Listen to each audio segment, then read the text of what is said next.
भेदभाव केला. तेव्हा प्रत्येक माणूस तू जन्माला घातलास.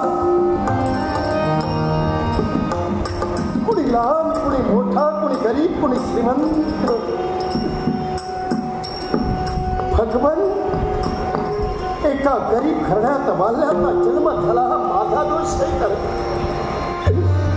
की मला जन्माला घालणारा माझ्या आई बापाचा दोष झाला. तेव्हा 18 विश्व दारिद्र्य हात माझ्या घरात उभा. भगवंत माणूस म्हणून जन्माला घालून काय केलं? सुखाचा संसार चालवण्यासाठी तेव्हा हात पाय दिला. माझा संसार असा अर्धवटच राहणार आहे का? भगवान, ज्या वाल्याला जन्माला घातलंस माझ्या संसारात सहभागी होणारी माझी पत्नी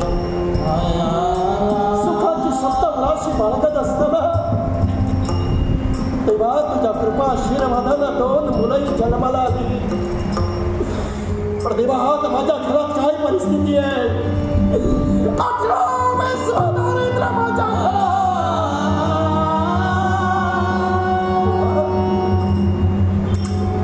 घरात. ज्यावेळी मी जातोय त्यावेळी माझी मुली पुढे येते. बाबा काय आणला? बाबा काय आणला?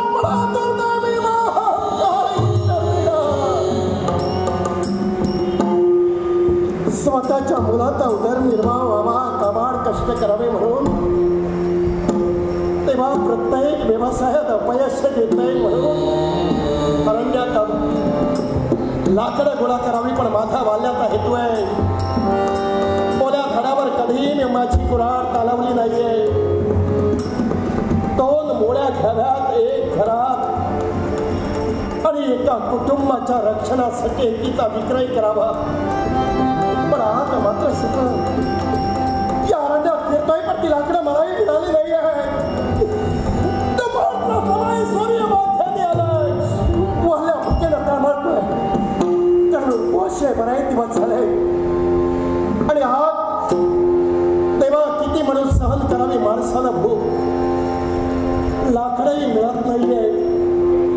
घरात काय असेल गोड जाणे. पण आता भूक लागली आहे तो पर्याय म्हणजे घरचा रस्ता. स्वतःच्या घरची वाट धरल्याशिवाय वाल्याला पर्याय नाही.